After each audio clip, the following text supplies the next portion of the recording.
Quem disse pra você que o falso profeta não exorta? Exorta sim, meus amigos. Se você ouvisse essa frase, até vou ler pra não errar, porque é palavra dele. Abre aspas, o pior incrédulo é aquele que está dentro da igreja e não vive o que prega e sabe.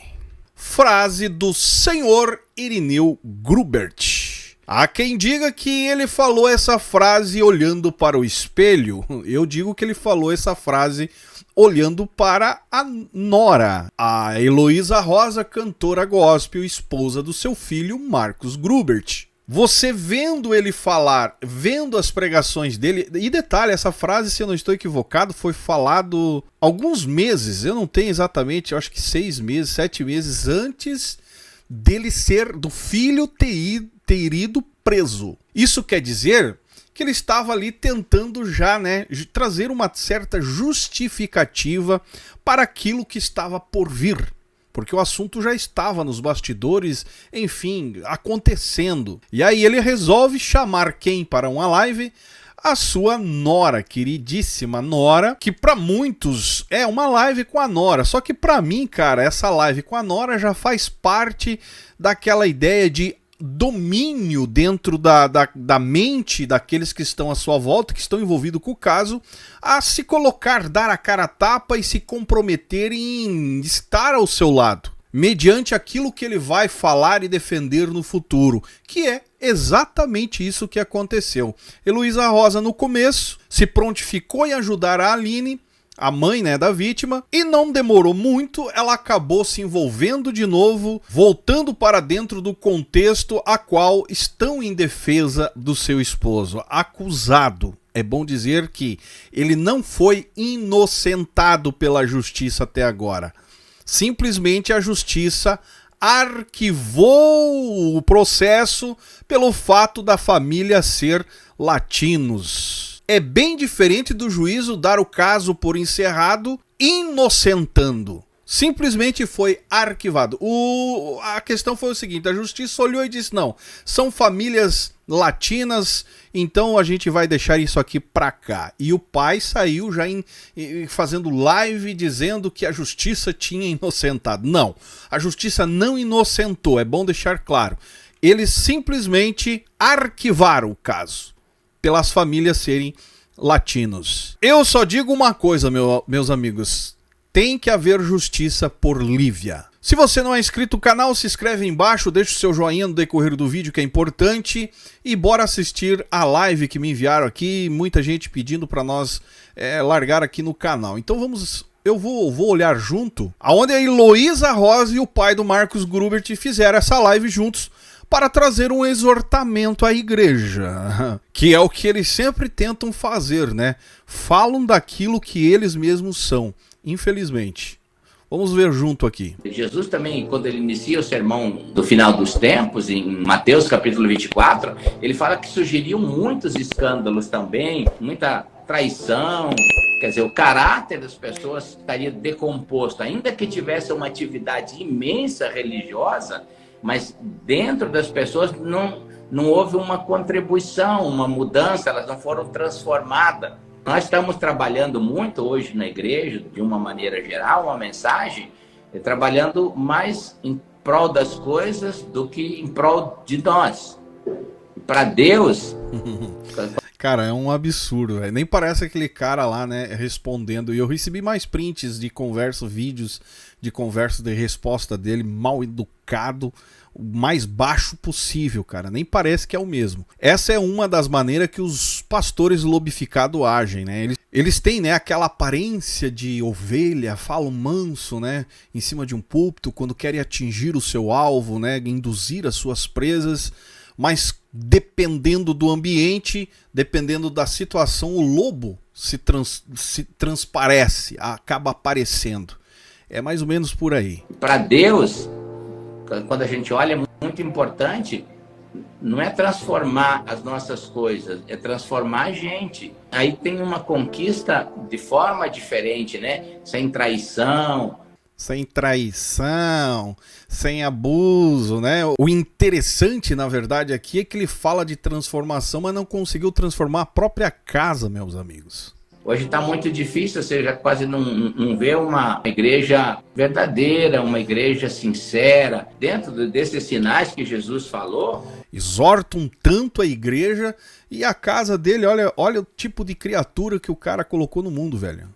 Ah, mas não tem culpa, Zay. A questão não é colocar a culpa, é o discurso dele que não condiz com o que ele diz viver e fazer até agora. Ele fala de uma falsa pregação. A falsa pregação não vai ser lá no mundo. Exatamente. A falsa pregação vai ser dentro da igreja. Estamos sacrificando mais as pessoas. Por quem? Comente aí embaixo. Por quem será? Também. Em nome de coisas que foram colocadas em nome de Deus, ativismo e tantas outras coisas que tem ferido muito para cada pessoa que está na igreja. Hoje existe uma fora. Existe hoje aquela coisa que está a purificação, né? O tempo vai mostrando quem é quem. A Bíblia diz que o justo vai se justificando, o santo vai se santificando e o sujo vai se sujando cada vez mais. Essa palavra é boa, né? Meu Deus. Um dos fatores que... E o lobo vai se lobificando cada vez mais e mostrando para que está aqui, cara. É simples. E o engraçado é que a Falciane, né, fica ali só concordando, né? Come na mão, né? Jesus inicia dizendo sobre o final dos tempos, em Mateus 24, ele fala exatamente da multiplicação, da multiplicidade, da maldade. Antes a gente pensava em maldade no mundo. Agora, estão nos jornais, os maiores jornais do país, nas mídias, nas televisões, fazendo reportagem, assim, por exemplo, pastor que matou a esposa, que era pastora, cantora, um caso recente no Brasil. Aqui, o cara tinha uma relação com outro homem, com outros homens, assim... Filho de pastor abusando de menores dentro da igreja, filho de pastor abusadores. Aí ele não lembrou, não fez nem questão, né? É bom dizer que isso aqui foi alguns meses antes do filho ter ido preso, tá? Uma coisa que você nem no mundo tem cabimento de pensar uma tragédia dessa, e isso tem lugar no púlpito da igreja. Dentro desse sistema mal elaborado, funcionando mal, enfraquecido, né? Enfraquecido e funcionando mal por pessoas iguais a vocês. É ou não é? O que vocês acham? Comente aí embaixo, meu. A hipocrisia aqui, cara, chega a dar nojo assistir isso. Atrás de não mudar o ser, as pessoas, e aí a gente olha, tá tudo... Jesus, ele nunca enganou ninguém. Jesus disse, olha, essas coisas vão acontecer, você tem que tomar cuidado, você tem que ter uma luz para tomar as decisões, para não estar envolvido com uma atividade religiosa, um ambiente religioso, ficar cego das coisas que estão acontecendo. E se você olhar, Jesus confrontou... Agora a Falciane, né, vai falar, Jesus vamos ver. Confrontou mais a turma dos fariseus, né? E foi morto por eles também, né? Jesus morreu por pessoas, né? Quantas pessoas saem da igreja, mas a gente está dentro do sistema religioso, a gente quer nem saber daquela pessoa, porque ela saiu do clube. Ela saiu do clube, então ninguém se interessa mais. Parece que a pessoa desapareceu. Mas ela não desapareceu, né? Porque ela não é um CNPJ, ela é um CPF. E ela está em algum lugar, né? Esses dias estava conversando com uma menina que voltou a pisar na igreja depois de 10 anos. O testemunho dela era esse, Gruber. Serviu a igreja, serviu. Enquanto ela serviu por 10 anos, estava tudo certo. No dia que deu um problema com outras pessoas, a liderança não conseguiu resolver, ela saiu super machucada, muito machucada, entrou numa depressão terrível, né? Passou anos em depressão e pergunta para mim, alguém foi atrás dela? Ninguém foi. Interessante. E agora ela saiu, agora tem 5 anos que ela saiu dessa depressão. Então, assim, aí eu pergunto, cara, para que adianta as estruturas religiosas, cara? Para proteger vocês. A estrutura religiosa serve e é tão grande assim para proteger indivíduos igual vocês dois. No meu ponto de vista é isso. Se na hora que tem que mostrar Cristo, mostra outra coisa. É assim... Cara, eu não vou nem comentar mais, velho. Pelo amor de Deus. Assistam, só vamos assistir. E comente vocês aí embaixo, por favor. A estrutura deveria ser escravo. De Cristo, né? Não, senhor. O sistema tem que ser um escravo a nosso serviço, mas não a gente escravo disso. A gente tem que acordar, porque Jesus vem e essas coisas tudo vão ficar. A parábola das 10 virgens, né? Uhum. Fala que o reino do céu é semelhante a 10 virgens que tomando as suas lâmpadas saíram encontrar com o noivo. 5 delas eram nécias. E aí o Strong, ele coloca essa nécia como tolo, ímpio e incrédulo. Olha que louco. Então, pode estar em qualquer lugar, pode estar na gente. Essa noiva nécia, ela é ímpia. Ímpio fala de viver uma vida sem temor ao Senhor. E incrédulo, que é o que a gente está falando, né, Gruber? Pessoas que vão para a igreja hoje, mas sabem que o sistema não salva, elas não conseguem nem pregar, porque elas pensam assim, cara, vou trazer gente para cá, vão se decepcionar e depois vão estar na rua de novo. Já vi gente falando isso para mim hoje, Gruber. O pior incrédulo... Por que será, meus amigos? Olha o que ele fala. O pior incrédulo que existe, Elô, não é o cara que está lá no mundo pecando. Nossa. O pior incrédulo que tem é aquele que tem um ativismo de ouvir mensagens e coisa e não anda nela. Exatamente. Esse é o pior dos incrédulos que existe, porque esse é aquele que não permite Deus trabalhar. Aquele que está lá no mundo ainda pode ter uma experiência com Deus e se converter. Mas essa pessoa, você imagina essas tragédias que aconteceram aí agora, multiplicação de maldade, de tanta coisa ruim, hoje dentro da igreja de Jesus. Então... Cara, a tragédia pra ele é só o que a Flor de Lis fez, né? Pelo que ele fala aí. Que o filho dele fez já não é tragédia, cara. Não é problema, isso aí é inocente. Diga-se de passagem que nem inocente ele falou que o filho é até agora, né? Esse tipo de pessoa é o pior incrédulo. E a gente tem que se policiar para que a gente não entre dentro disso. É hipocrisia, né, Gruber? Exatamente. Só a gente vai saber se está vivendo na hipocrisia ou não. As pessoas podem julgar a nossa vida, que é muito espiritual e às vezes não é. Ou pode falar, não é espiritual e é uma muito espiritualidade. Espiritual. Não julgueis, meus amigos, não julguem eles, tá? Não julguem porque só Jesus, só o Senhor pode julgar. A atitude dos dois aqui, mediante ao caso, não tem como você julgar. É só Deus. Porque Deus sabe de todas as coisas. O nosso papel é engolir o que eles querem. Tô sendo irônico, tá? Pra quem não sabe.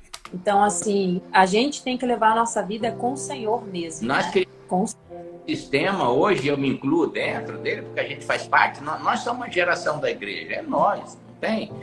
Com essa geração que Deus está tratando, é com essa geração que Deus vai pedir as coisas. É mais visível. Mal sabia ele que Deus estaria, né, expondo um tratamento...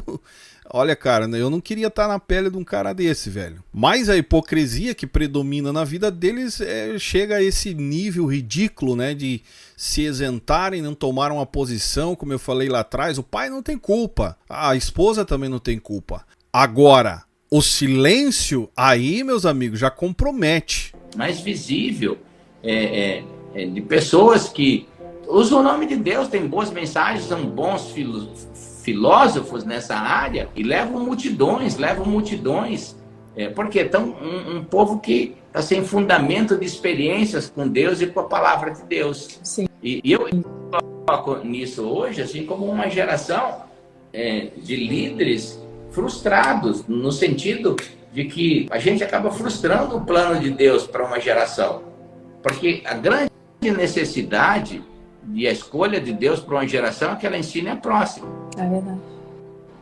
Mas como que você vai ensinar uma geração próxima se você não está vivendo nos caminhos de Deus? Milhões de crentes, mas o mundo não está mudando. 40 milhões de brasileiros que se diz cristão e olha como está a sociedade, né? Então... É bom lembrar que o que ele está falando, os dois estão falando aqui, foram meses antes do filho dele, esposo dela, ter ido pro Chilindró. E estão aqui dando lição de moral no povo, meus amigos. A hipocrisia é a esse nível.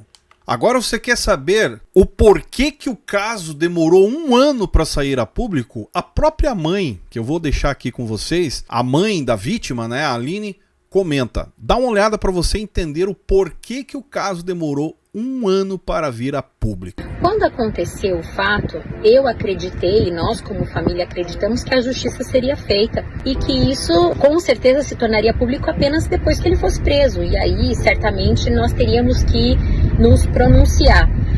Mas nós tínhamos entendido que não havia o porquê de trazer isso ao público, porque nós queríamos até mesmo proteger, né, a nossa filha, nós queríamos nos proteger também pela violência emocional que nós já estávamos vivendo. Nós tínhamos ali uma expectativa, né, de que as nossas testemunhas falassem, nós tínhamos ali uma expectativa de que a justiça de fato seria feita. Quando nós entendemos que a justiça não aconteceu e que o caso tinha sido arquivado, naquele momento nós entendemos que falar publicamente sobre o assunto seria benéfico para o caso, porque nós sabemos que o apoio popular, ele conta muito nessa situação. Um fato muito doloroso para nós, que durante todo esse um ano e 2 meses de silêncio da nossa parte em relação às mídias, o outro lado, tanto Heloísa, Rosa, como o pastor Irineu Grubert levaram a vida como se nada acontecesse, ignorando completamente o fato de que uma criança havia sido abusada. Eles continuaram fazendo suas agendas, seus shows, grandes shows, continuaram fazendo lives, inclusive trazendo conselhos em relação à igreja, em relação a como nós devemos ser enquanto cristãos, e eu tive que acompanhar tudo isso, mesmo que por muitas vezes num sentimento de completa indignação. A gente tinha entendido que não era tempo, nós estávamos confiando, né? Eles acreditavam de fato que isso iria morrer. Eles não tinham entendido ainda qual era a nossa força em Cristo, eles não tinham entendido, então eles continuaram levando a vida normalmente. A maioria das pessoas não sabiam ainda sobre os fatos, a gente naquele momento ainda aguardando as provas, as evidências, os laudos, então a gente achou que naquele momento, a gente entendeu naquele momento que não era hora de falar. Só que mesmo eles, é isso que é importante a gente entender, mesmo eles tendo a ciência, a certeza do abuso, optaram em fazer de conta que nada está acontecendo. É uma hipocrisia cristã surreal. Só falamos na mídia quando a gente entendeu que era propósito. E eu vejo isso como uma vitória, né? Porque nós podemos dizer não à nossa justiça própria e dissemos sim para aquilo que nós sentíamos enquanto cristão que era o certo agir naquele momento. Pois é, cara, é um caso triste, eu lamento aqui, enfim, o que eu tenho a dizer a respeito desse contexto hoje é que, infelizmente, os pais, né, da vítima aí, a Aline, o esposo, acharam que o assunto seria resolvido através de conversas amigáveis, por serem do mesmo contexto da igreja. Porém, eles não esperavam, cara, que essa gente são verdadeiros lobos transvestidos de ovelha. Estão tentando incansavelmente tirar a credibilidade dos pais da vítima. E diante da fala do Irineu aqui com a nora, sinceramente, cara, eles tentam passar um contexto hipócrita de algo que eles estão vivendo e ao mesmo tempo passando essa exortação como que se eles estão isentos de qualquer coisa. É aquele texto que talvez ele não lembre, né? Tirar o cisco do olho do irmão, o cara não tira a trave que tá no olho dele. No caso deles aqui não é nenhuma trave no olho, é um paredão de concreto no olho. Não fez nem jus ao texto que provavelmente pregaram muitas vezes, né? Construir uma casa sobre areia, não foi sobre rocha. A prova disso é o que o filho se tornou e eles estão aí incansavelmente tentando passar uma imagem de salvadores da igreja brasileira, ou a igreja de Cristo. Deixe seu comentário aí embaixo e eu encerro o vídeo por aqui. Não esquece de deixar o seu like, que é importante, se inscrever no canal, ajuda a divulgar, não podemos deixar esse caso cair no esquecimento. Justiça por Lívia, divulga nas suas redes sociais, porque isso aqui é uma hipocrisia, o famoso faço o que eu mando e não faço o que eu faço. E encerro dizendo para você, a questão não é nunca errar. Todos nós estamos sujeitos a erros. A questão é o que fazer diante, o que vamos praticar diante de um erro a qual cometemos. Humildade, transparência é o que falta para essa gente aí. Encerro por aqui, me segue nas demais redes sociais e esse é o canal Falazar, estamos juntos por um Brasil e um mundo melhor.